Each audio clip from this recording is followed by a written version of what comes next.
On March 18, 2023, British gender-critical TERF campaigner kellie-jay keen-minshull held an anti-trans rally in Australia. The rally was the latest in a series of rallies that Kelly, also known by her alias Posey Parker, not to be confused with Parker Posey, had organized over the last year and change that she has held around the US, UK, and worldwide. These rallies, titled Let Women Speak and funded by the group Standing for Women, of which keen-minshull is a founding member, often center the same anti-trans talking points, comparing being transgender as akin to child grooming, calling trans women male sexual predators, calling trans people pedophiles generally, calling trans healthcare mutilation, framing trans rights as in opposition to women's rights generally, which they are not, as trans rights fights are intertwined with women's rights and other issues, infantilizing and erasing trans men by discussing them as simply confused women who have been tricked and mutilated by gender ideology, campaigning against pro-transgender legislation, such as at her Glasgow, Scotland event, which rallied against the SNP's gender recognition reform proposals, while also simultaneously rallying for anti-trans legislation, as well as ignoring non-binary people, among many other talking points that have become staples of anti-trans rhetoric. The idea of biological sex is something inside your child's head. The way they behave is fixed, and their bodies can be changed. And it is happening because Big Pharma makes a lot of money from making medical patients for life by starting puberty blockers and cross-sex hormones. None of these talking points at the Victoria rally were new, and this rally was just the latest in keen-minshull's recent tour around Australia before she was set to head to New Zealand to do the same. However, what did surprise many were those who came to support the Let Women Speak rally. Several men belonging to the neo-Nazi group were seen dressed in black and performing a Nazi salute outside the building. Some protesters say that the anti-transgender group initially began the rally, and there were no major clashes between them and the pro-transgender activists, with police managing to separate the two groups. However, according to them, the neo-Nazi group then appeared saluting and confronting the security as well as the pro-transgender group. Around 30 members of the neo-Nazi group, the National Socialist Movement in Australia, marched down the streets of Victoria, carrying a banner that read, "Destroy pedo freaks," yelling anti-LGBTQ slurs at counter-protesters of keen-minshull's rally, chanting "White Power," and throwing up Nazi salutes.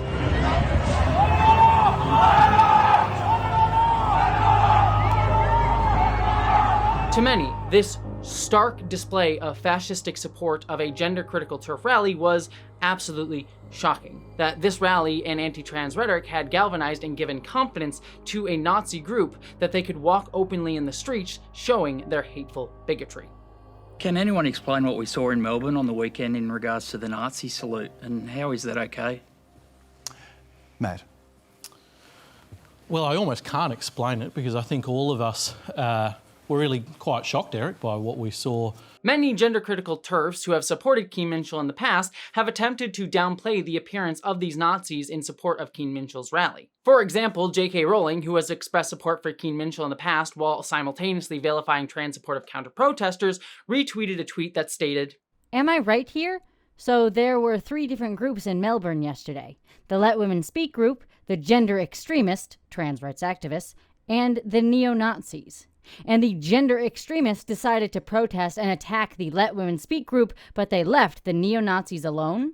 The idea being spread in this tweet is that there were actually 3 separate groups at the event, and that the neo-Nazis had nothing to do with the gender-critical group. And in fact, they tried to play up that the counter-protesters, who they're framing here as gender extremists in actively vilifying terms, were the ones that wished the neo-Nazis to be there. Sal Grover, another anti-trans advocate and the CEO of Giggle, which is an app that reinforced gender stereotypes and discriminated against trans women that I spoke about in this video if you haven't seen it, and who has appeared at keen-minshull's rallies in Australia, also reiterated the idea that there were 3 groups at the event, and went further to say that trans advocates were the ones that were benefiting from the Nazis at the event. I'm only going to say out loud what we're not supposed to say. The only group that has benefited from Nazis invading a Let Women Speak event are trans activists, who are using it as a tool to stop women being heard. If Nazis are benefiting your movement, you're in a bad movement. This is kind of a strange argument from Sal, given that it ignores the motivations of the neo-Nazis at all, and just discusses the neo-Nazis' mere presence and how it has cast a negative light onto anti-transgender, gender-critical TERF spaces as evidence that the Nazis were somehow there for trans people.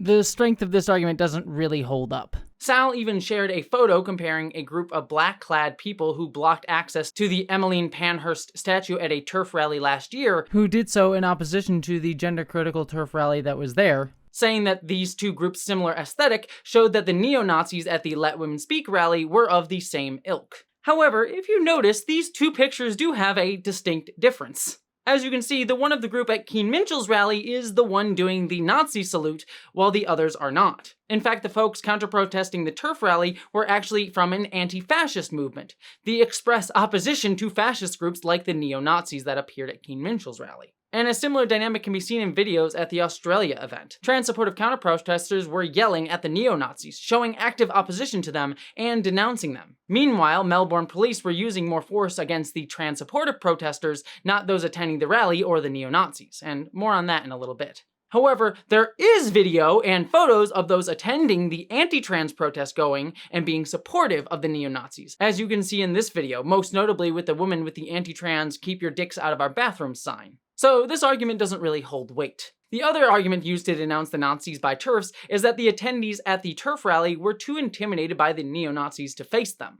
We can't keep men out of our bathrooms or stop them from standing on our sports podiums, but somehow we're supposed to stop Nazis from showing up at our rallies? We can't stop Antifa either.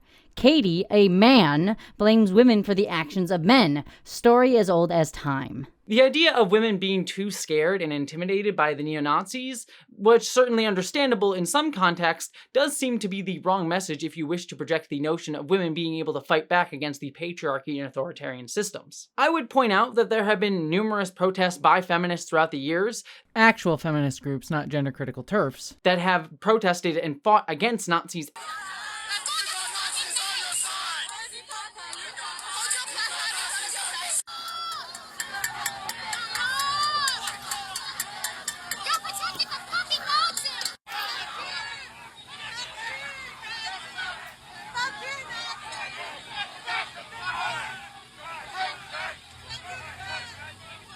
Those first two videos are my personal footage, and the third is from someone who was standing very close to me. There is much more footage I could go through. Looks awfully like us being held back by police while we were trying to get at the Nazis, while the TERFs were in the background doing absolutely fucking nothing. But one could see the argument that yes, these were intimidating men, maybe you don't wish to go up to them. Yet, in making this argument in tweets like this one by Angie Jones, one of the rally's organizers, they say the quiet part out loud. Do you seriously think we could have removed them even if we wanted to? Fool. The implication with that sentence seems to be that they didn't want to move the Nazis. Otherwise, why would she say, even if we wanted to? And what about this video I took?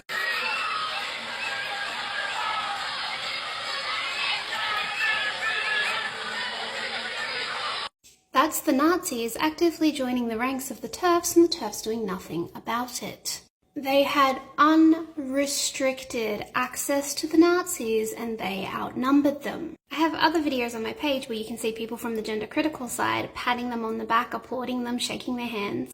One of the speakers of the event even went and got a cute little selfie with the Nazis. And the reason for this might quite well be the fact that these neo-Nazis were expressly there to support the TERF rally. Thomas Swell, who led the neo-Nazi group at the rally, stated on Telegram, "Today in Melbourne, the National Socialist Network acted as a vanguard for a protest against the constant pedophilic agenda being forced upon our children and our people.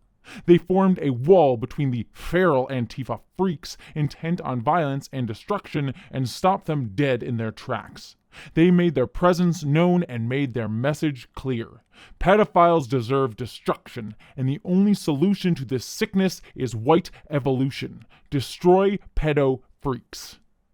The neo-Nazis group's goal was to support the gender-critical TERF rally, not the other way around. Yet, Keen-Minshull herself, realizing the terrible optics of the situation, has resorted to another tactic to try to downplay the Nazis at the event. Something about all of this doesn't make any sense. It feels really off. It feels like they were either... I mean, look, in the UK, we had police impregnating women who were animal rights campaigners, right?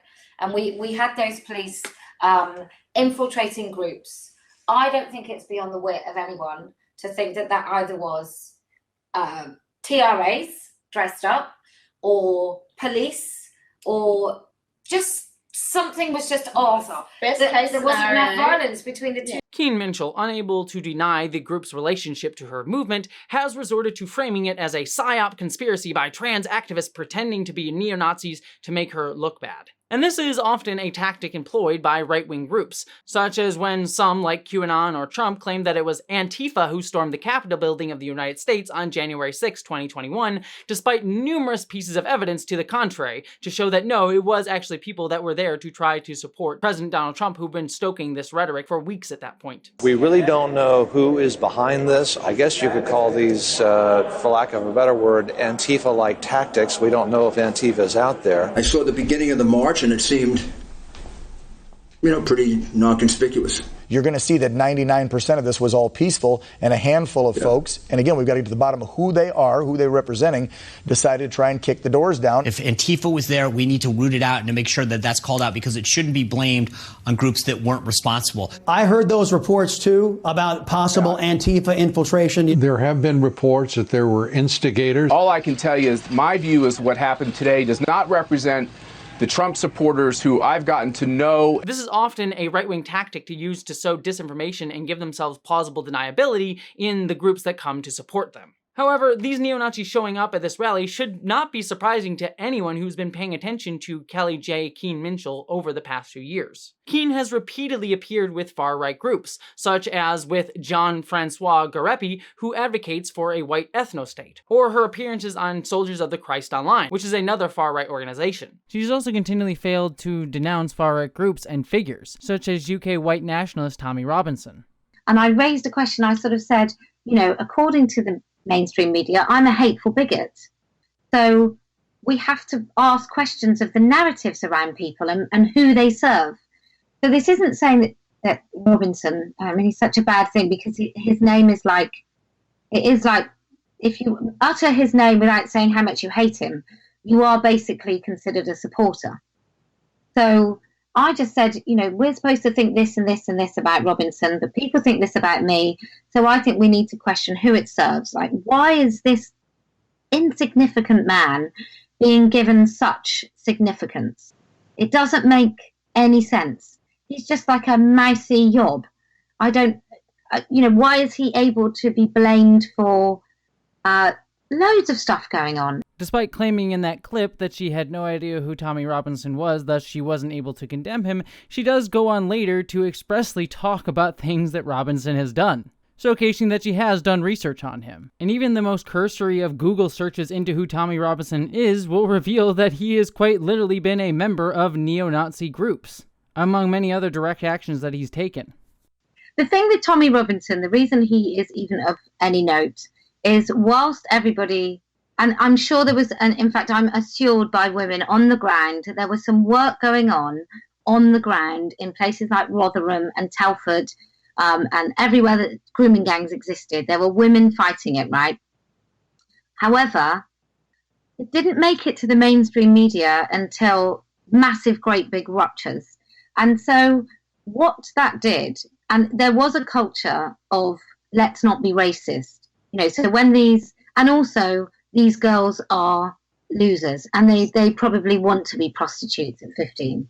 So all of those things tied in together left a gaping hole for somebody to come in and say, well, 90% of all the men that are grooming, that we've arrested for grooming, are Pakistani or Muslim or Somali, but they're all Muslim. So let's talk about Muslim grooming gangs. And that if you can't talk about these things, you leave them open for people with ill motives to talk about them and make it their cause. And that's exactly what happened.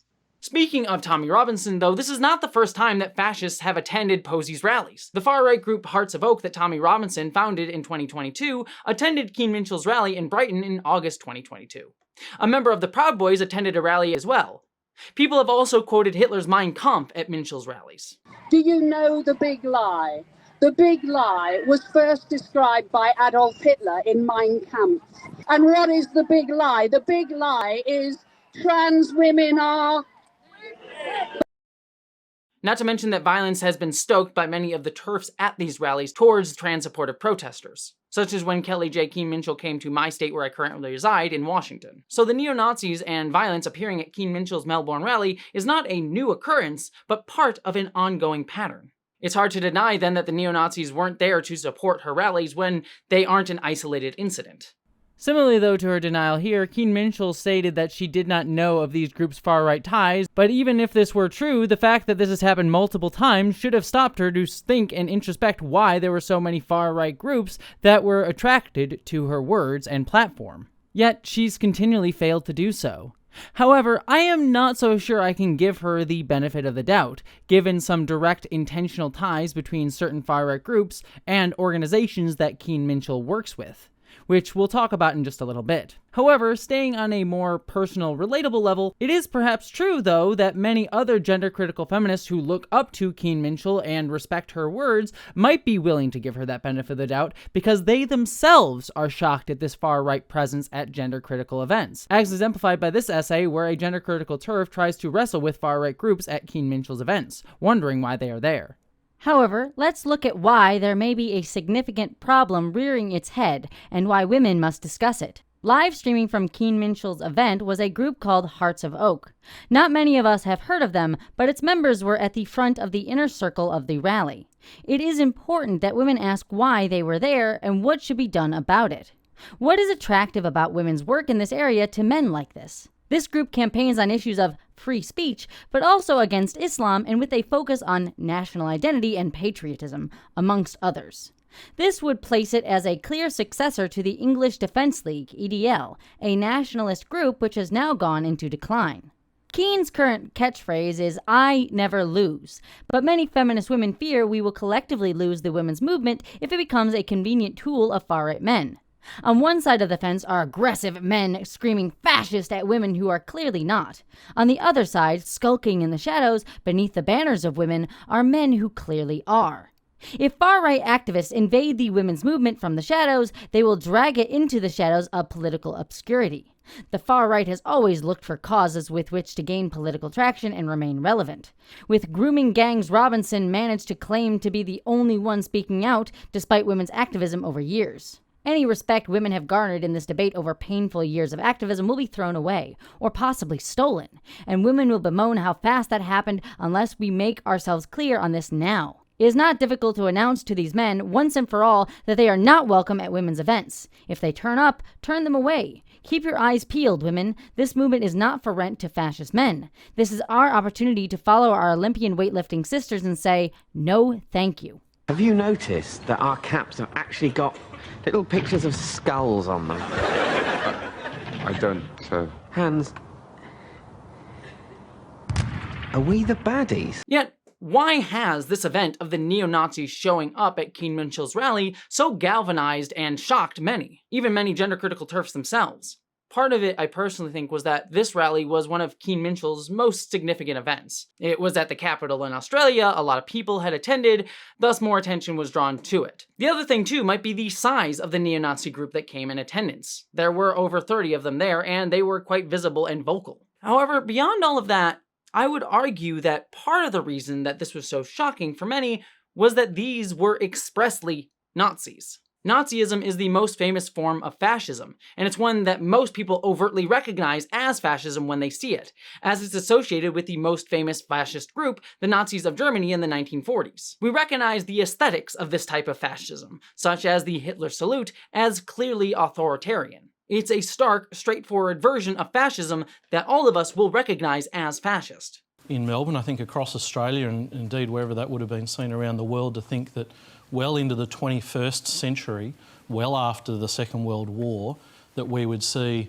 Australian people making that sort of sign and conveying that sort of message was not just shocking, it was deeply disturbing and of course very offensive. Yet while all Nazism is indeed fascist, not all fascism is Nazism. Fascism works by being fuzzy and unclearly defined, hiding and soaking itself in the aesthetics of other movements. For example, the Nazis of 1940s Germany called themselves the National Socialist Party to pretend that they were socialist, which they were not. This extends to today, where many people are saying that Nazis are actually socialist in many think pieces, despite the fact that Nazis are clearly aligned with far-right authoritarian movements. As Umberto Eco stated in his seminal essay, Fascism, there was only one Nazism. We cannot label Franco's hyper-Catholic flagellism as Nazism, since Nazism is fundamentally pagan, polytheistic, and anti-Christian. But the fascist game can be played in many forms, and the name of the game does not change. And yes, I quoted fascism there. I will put a quarter in the online leftist YouTuber jar. And if I just say Gamergate in this video, I'm sure one of you will be able to finish off your bingo card. But to get to the point, fascism is not a delineated or specific ideology, but defined by semiotics. Fascism cloaks itself and tries to hide itself in other movements, and can appear in many different forms despite still being fascist. Fascism passes through the tightest mesh. It is in constant evolution, to the extent that it shares in a micro-political economy of desire, which is itself inseparable from the evolution of the production forces. Fascism seems to come from the outside, but it finds its energy right at the heart of everyone's desire.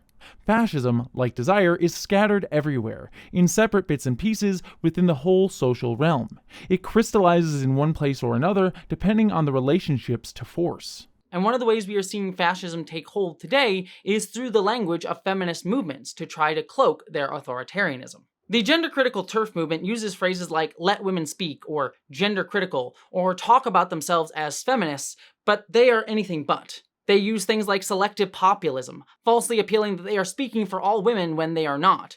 It's just very chilling that a woman doesn't have the right in the US to basically say a woman is an adult human female. It's permitted for her to be intimidated, lose her job, be screamed at, shouted at, and basically not taken very seriously. And I think it's really, really frightening. But most women, if they speak, they feel just empowered, which is a word that gets used a lot, and actually I don't even like it that much. But it is completely fitting that these women have been desperate to say these things, and then they get to say them. Gender-critical TERFs claim they are just speaking for women's rights, but they use phrases like the transgender question or gender ideology, echoing fascistic rhetorics meant to dehumanize. Gender-critical TERFs don't stand for women, they only stand for anti-trans hate. They've been so radicalized to view transgender people as the most dangerous thing to women's rights that it's all they can see and don't actually care about actual issues that face women's rights. Or recognize that trans women face many of the same issues that cisgender women face as well, and that women's rights include trans women because we face many of the same intersectional fights and battles. And they are often supported by far-right groups and figures even beyond keen-minshull herself. Take, for example, a far-right writer with Proud Boy ties, Andy Nago, attending the gender-critical TERF group LGB Alliance's conference last year.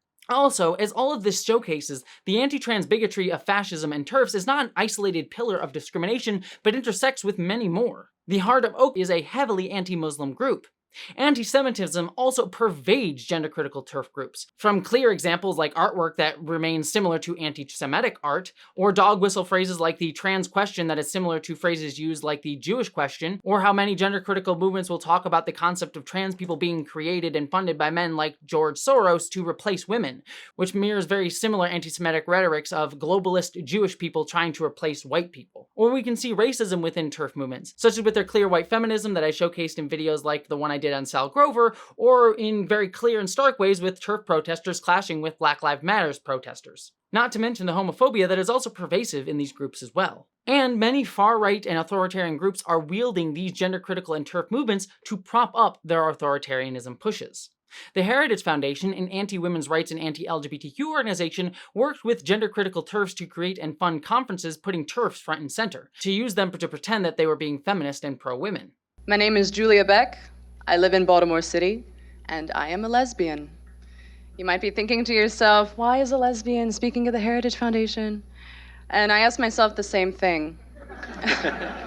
Another anti-LGBTQ and anti-women's group, the Alliance Defending Freedom, is connected with gender-critical TERF-led legal campaigns through their legal campaigning firm offering help in the Bell v. Tavistock case, which sought to remove access for trans youth to healthcare in the United Kingdom. The Daily Wire's Matt Walsh, who has built his platform on anti-trans bigotry, has also been holding anti-trans rallies using similar rhetoric as TERFs, and has propped up many TERFs' talking points and their figures in his work. And are put on a conveyor belt of off-label puberty blockers, synthetic hormones, and even life-altering surgeries. But instead of caring for the child's underlying distress, the science shows this conveyor belt leads to more pain. Joined today by Abigail Schreier. She's the author of the book Irreversible Damage, The Transgender Craze Seducing Our Daughters, which is out in paperback this week. And you should definitely pick it up because it is, and I've told her this, I think it's one of the most important books of this century, which is not an exaggeration. So first of all, Abigail, congratulations on the book, and thanks for writing it. Thanks for being here. Thank you. Thank you so much for having me on. And all of these groups are using this concept of using the idea of protect the weak, white, cisgender woman from the dangerous, dehumanized, disgusting trans people. While TERFs use the language of being feminist, they are ultimately reinforcing this patriarchal dichotomy, which you can also very clearly see in that rhetoric when I was talking about the neo-Nazis intimidating the TERFs. Again, this idea that women are weak and needing of protection. Women and femininity are not weak and needing a protection. Not to mention how often these gender-critical groups often degrade and infantilize trans men and assigned female birth non-binary folks. Often they focus mainly on young under 18 trans men, often framing them as women, which they are not, who again need protecting from the dangerous trans ideology and gender movement. They grieve for the children that they've lost. I talk to mothers who will never hear their daughters' voices again because their daughters have taken testosterone and they simply don't sound the same. They'll never look at this like feminine face. They'll often, these girls absolutely hate their parents and their mothers and have been sucked into a cult. You know, there's nothing that more aptly explains what transgender ideology is besides a cult. We can also see how they use false detransitioner rhetorics in order to prop this up as well, and how they end up dehumanizing and even abusing many detransitioners. I remember when the book Irreversible Damage by Abigail Schreier came out a couple of years ago, and when I first saw that, I really didn't think it was a big deal. I hadn't heard much about this. I didn't know that they were going after kids. I thought, okay, this is a bit much. Like, I don't really think this is happening. Like, obviously there are adults with gender dysphoria, but this is crazy. I literally remember thinking, like, I don't really know if this is a big enough issue. Like, why are we concerning ourselves with this? You know, there's COVID, there's other things. This is like the biggest issue of our time because, as this man said, we are harming an entire generation of young people, physically and mentally. We can see this very clearly with someone like Toby Perk, who detransitioned for a time and was quickly radicalized into TERF groups who used his story in order to prop up their anti-trans narratives. He has talked about his time being led into more fearful and angry and aggressive rhetorics, and he eventually left when he found that the movement was, in his words, getting more and more hateful, sowing fearful rhetoric, and getting more aggressive in working with fascists. My whole processing of my transition and detransition had that TERFy lens on it before I even had a chance to separate any of my own feelings. The point is that you've got somebody there with serious complications, issues, or trauma, and they are being exploited by people who want to use that to promote their hateful campaign to eradicate a group of people. Here again, we can see that these people don't actually care for detransitioners, but are just wielding them for their own fascistic and authoritarian rhetorics. It's this clear willingness to work with groups that harm women's rights that makes it very clear that the neo-Nazi showing up to keen-minshull's rally is not incompatible with TERF ideals, but quite literally a core tenet of it. You can see a clear example of this tension within the mission statement for the WOLF, a TERF group in the United States. Critics of the WOLF often argue that we should only work with other radical feminist organizations or that we should simply work alone, without sharing resources or ideas with partner groups. This argument is based on the notion that we are betraying women if we work with groups or lawmakers who oppose any aspect of women's rights. However, an insistence on standing alone would make it impossible for us to actually move forward. We would never be able to meet the arbitrary and impossible standards placed upon us by our critics, and we would not be able to gain access to much-needed resources to advance our mission. But all of this is not isolated incidents just incidentally happening, but coordinated movements by these groups. A recent leak of over 26,000 emails reported on by Mother Jones showcased how anti-trans legislation is drafted behind the scenes in the United States, with many legislators and anti-LGBTQ groups being cited, and often very clearly using political calculations and religious motivations to create these legislations, not science and evidence like they claim in front of their audiences. And in these emails, TERF organizations like the Women's Liberation Front and Dansky are included in these tactics, quite literally propping them up. And I recommend activist Aaron Reed's excellent reporting that I'll link down below for more information. But beyond that, we can also see direct funding flowing in from far-right groups to TERF movements. The European Parliamentary Forum for Sexual and Reproductive Rights found that at least $700 million in funding for anti-transgender groups in Europe came from 10 key right-wing groups in the United States, alongside other groups from Russia and Europe, with this funding having increased 400% in the past decade, which the European Parliamentary Forum only describes as the tip of the iceberg. The evidence is clear. Gender-critical and TERF movements are just the feminist-friendly aesthetic of a much more significant and coordinated push for authoritarian and totalitarian movements, not just in the US, UK, or Australia, but worldwide. As writer Judith Butler pointed out, as a fascist trend, the anti-gender movement supports ever-strengthening forms of authoritarianism. Its tactics encourage state powers to intervene in university programs, to censor art and television programs, to forbid trans people their legal rights, to ban LGBTQI people from public spaces, to undermine reproductive freedom, and the struggle against violence directed at women, children, and LGBTQI people. It threatens violence against those, including migrants, who have become cast as demonic forces and whose suppression or expulsion promises to restore a national order under duress. Anti-trans rhetorics can often be the backbone for fascistic rises to power intersecting with anti-Semitism and other bigotries. The Nazis in 1930s Germany, for example, burned the Institute of Sexology, the world's first transgender clinic that was also run by Magnus Hirschfeld, who was a gay Jewish man, for example.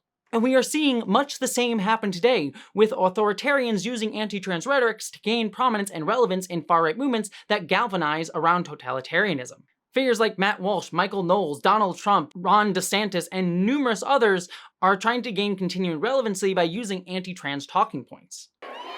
We're not going to rest.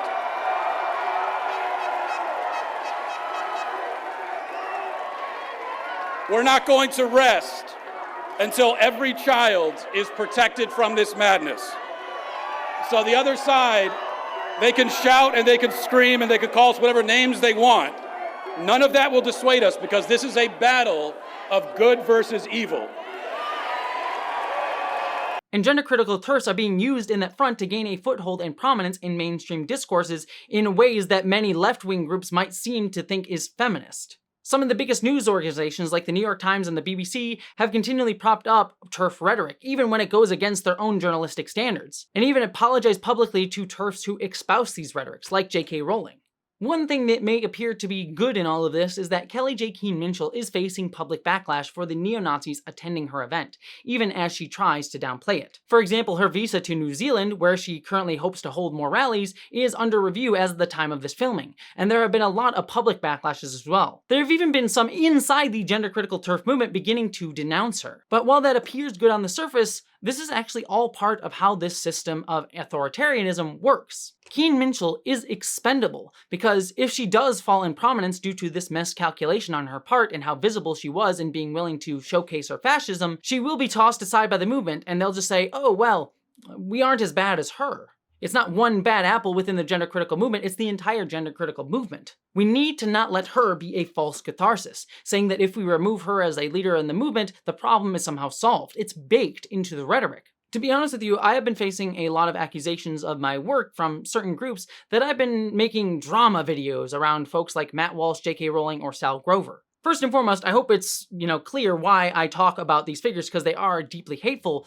But if you watch those videos that I make on those figures, I also try to make very clear that while I use these folks because they're algorithm-friendly names on YouTube, they are not the problem, but just exemplars of a more significant systemic issue. We need to tackle the causes that are producing, from under a rock, these people. And interestingly enough, it was in support of someone who was ratcheting up hatred against trans people. And I think That's the key. If you need Nazis to support your cause, it's a rotten cause. I'll just come to Kirsten in just a moment, but I just want to pursue this.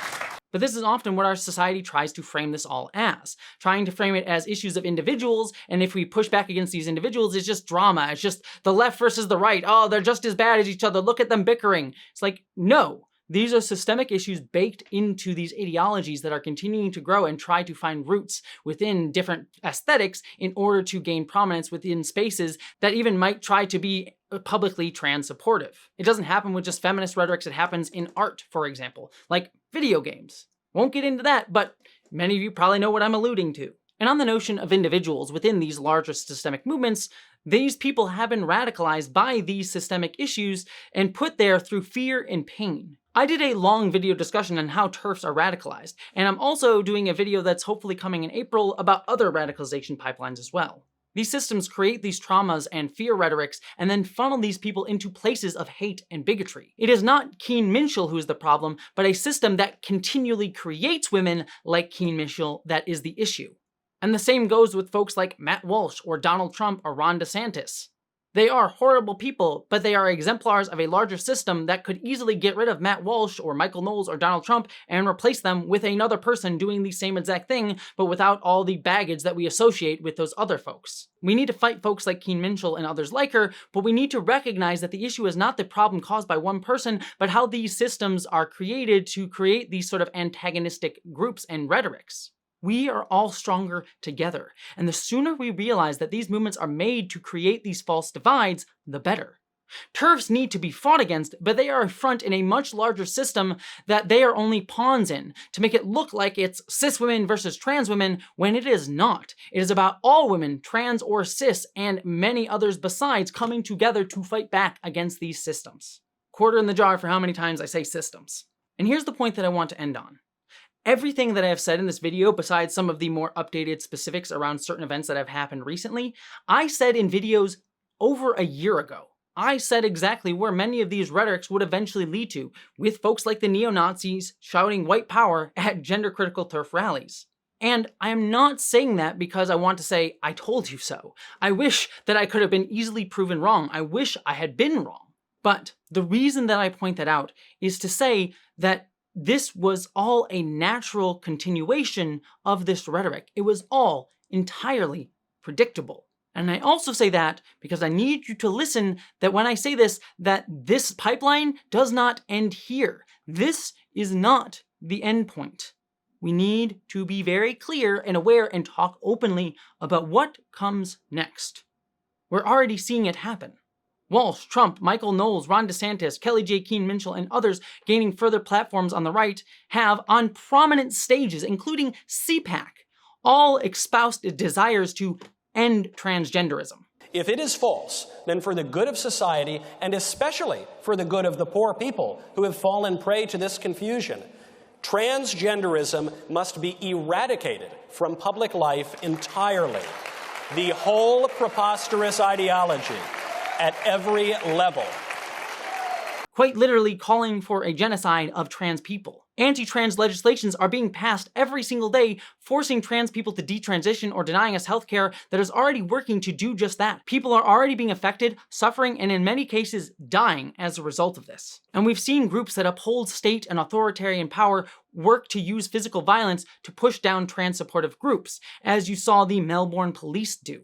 A police officer pushing away the former Australian politician Andy Meddick, and this as he was participating in a counter-protest with the pro-transgender activists. We're also seeing these anti-trans figures escalate their rhetoric so much that they actively encourage acts of stochastic terrorism and physical violence, not just against trans-supportive organizations, as we saw against Boston's Children's Hospital, and not just against queer and trans-supportive events like we saw with the horrible, horrible Club Q shooting in Colorado Springs, but against trans and queer individuals like we saw with the murders of Brianna Ghey, Keshae Henderson, and Marcella Castro. But it will not stop there either. Calls for physical violence and further legislations against trans people and other groups will come. And as for physical violence, women like kellie-jay, keen-minshull already have called for it. Had a bit of an idea about some of the things that you can do. And men, for once, I'm talking to you. I'm talking about you dads who maybe carry, I think that's what you say. I'm so down with the American lingo. Maybe you carry, maybe you don't. Maybe you consider yourself a protector of women. Maybe you're that sort of man. Maybe you have a daughter or a mother or a wife. Maybe you have a sister. Maybe you just have some friends. Maybe you just think women are human and you don't need any absolute connection with them to feel compelled to protect us. I think you should start using women's toilets, men. And all this will become more common. But I will say this. All of this is just an intimidation tactic. They wish to scare us with the illusion of power and the use of violence and loudly screaming. But what that reveals is how weak they actually are. Because power doesn't need any of those things. Real power, real strength doesn't need that. And the reason they're doing it is because they're scared of our real strength. Pretty much all of Keen-Minshull's rallies were out-attended by counter-protesters pushing back against her. Estimates say that counter-protesters beat TERFs in Melbourne 2-1. Authoritarian rhetorics are usually done by the minority using the system in their favor to consolidate their minority rule power. But we, as people pushing back against them, are much larger, stronger, and what's more, we don't fight for the sake of the fight as many fascists do. They only often want to continue the conflict for its own sake. It's all they have. But what we do is real strength because we fight for each other and alongside each other. But to beat them requires us to recognize that power and work together right now. I have said this before. Fascism, hate, bigotry, and authoritarianism will always, in the end, lose. To paraphrase a work of art that I absolutely adore, authority is brittle and requires constant effort to maintain, and it is only maintained through illusory power and fear. But freedom, love, and kindness is spontaneous. It springs up everywhere out of hope and community, and it is always, always stronger. But the question is, how long will it take us to recognize our power? How long will it take us to work together to push back against these growing movements? And most importantly, how many will suffer or die while we wait to do so? These are the questions we must ask ourselves, and the asking should make you feel the dire urgency of taking action now. Recognize how strong we are through our shared community and love, and our desire to fight for hope in each other today.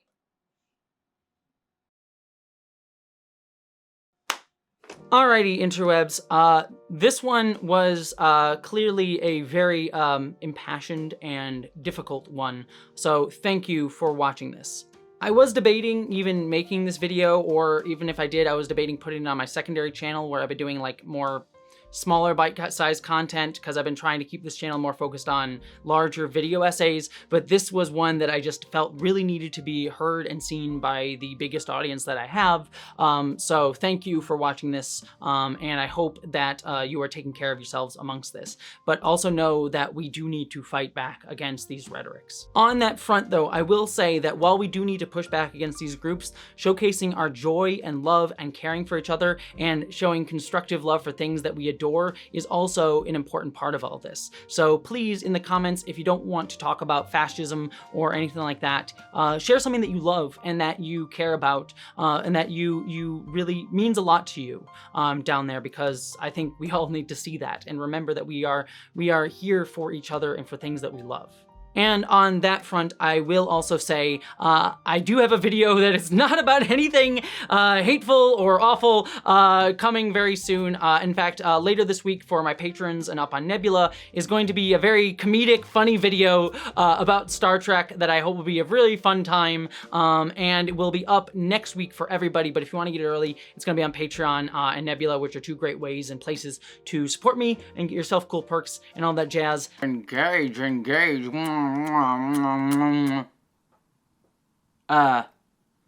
Hello, this isn't what you think.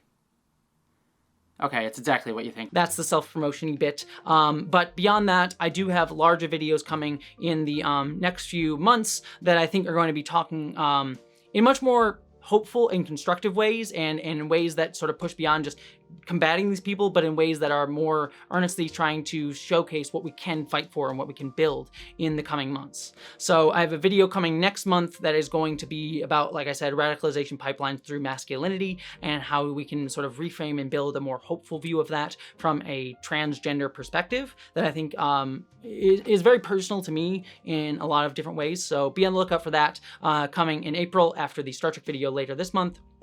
And then I have bigger videos as well. And then, as many of you know, I'm also working on a short film called Identities, which is going to be a cyberpunk, sci-fi, trans queer film that is going to release on Nebula, hopefully by the end of this year or close to. So be on the lookout for all of that. So thank you so much for supporting me doing all of that. Thank you so much, more importantly, for being amazing and beautiful and a fantastic person who I adore. And I'm just so thankful that you're here and that you are sharing and giving me the gift of your presence. I love you and adore you. Take care of yourselves and know that you are beautiful and amazing, and I hope you all earnestly live long and prosper.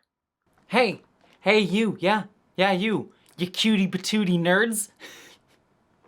Cutie patootie, I'm a goddamn 1920s grandma. Anyways, thank you all you wonderful nerds who are my patrons, who allow me to do this, who allow me to do what I do. I could not do this YouTube channel. I could not pay my bills. I could not support my baby Newt, my kitty Newt, without all of you. So thank you so much for all of that. And an extra special thank you to Catherine Lambeth, Carrie Ellen Voss, Joe Herman Holt, Miranda Janelle, Lily Gray, Ogisha Weiss, Mary Mello, Heather Long, El Tantivy, Barbie Ann Rounds, Jack McCallan, Stephen Kleinard, Quattro, Michael Wolnes, Courtney Ray Kelly, Jem Shin, Allie Gobert, Alex Miller, Barbara Ruski, Randy Thompson, Matt Chung, Christian Hurst, Spooky Heather, Sylvia, Alan Altman, Super Desi, Wellington Marcus, Christine S., Brits Krieg, Zach Cody, Screaming Vixen, Lily Bailey, Jessica Kimbra, Boyd Earl, Vincent Ellington, Meadow, Whisper, Felicia Tost, Chloe Dollar, Joseph Dewey, Marshall Nye, James Krivda, Gordon Alexander, Rose Connolly, Jane Slusser, Dominic Noble, Laura Nur, Zone 1 Librarian, Jennifer Fuss, Weirdly Beardly, Chris Bodley Dinch, Sunk Corgi, Sean McKenzie, Sonia Naroperdo, Nathaniel Fraughton, Hellscape Wanderer, Jolene Cassidy, Farangato. Ooh, they kind of rhymed. Transit Toronto, Paney Coke, Rain Corkin, Wenda's Abyssal, Ryan Hunter, Spencer Brownlee, John Weatherby, Damian Rice, W. Randy Eady, Sage Corbett, Tang Wilson, Waynell, Belinda Walters, Nisa Marie. Hopefully I said that right. I'm sorry if I didn't. Kilara Arell, Stephen Richardson, Zach Prax, Carrie On, Drew Bach, Beatrix Purvis, Cyber Quicker, Jade Parissis, Kevin Frotek, Autumn Jenny, Maddie H, Matthew Correglo, Sean Piper, Sean Sullivan, Lysa Flynn. Epsilon is greater than The Mighty Ginger Joe, duh. Devin Camerlocker, Flying Cated Dragon, Melody Ann Winters Good, Mark H. Williams author, Sarah Leslie Hutchkins, Sarah Bystam, Casual Observer, Gretchen Badger, William Stewart, Marion Herv, Jordan Long, Katie K, Patricia Crompton, Michael and Kate Hawk. Blueberry Hill, Verdix Kai, Jess Johnson, Sarah Lemero, Skyskinner, Joe Comics, Chris Hurst, Keefus Kaiser, Laura Demero, Kurt Mullen, Becky Sparks, Nathan Steele, Mick Sophus, Joe Hioresis, Joshua Swanson Blue, Celestial Dawn, Leah Boyd, Troy Stull, Jason Knott, Zumila Kincaid, Jordy Lisero, Tony the DC Nerd, The Tipsy Changeling, Maeve, Luna T, Zophiel L, Grumpy Dragon 75, Nikki Gordon Bloomfield, Crit Fact, Strawberry Pup-Tart, Kalis, Shield Maiden 4444, Fox E, Adam RDL Taylor, Kingy, Alexandra Lombach, It's a Bug, Not a Feature, Ulrich Bogdan, Barbara Borges, Abigail Marie, James Hodge, Corey and Vale, Honkinen. Mwah. Love you all. You're amazing. Take care of yourselves, my friends. You dorks.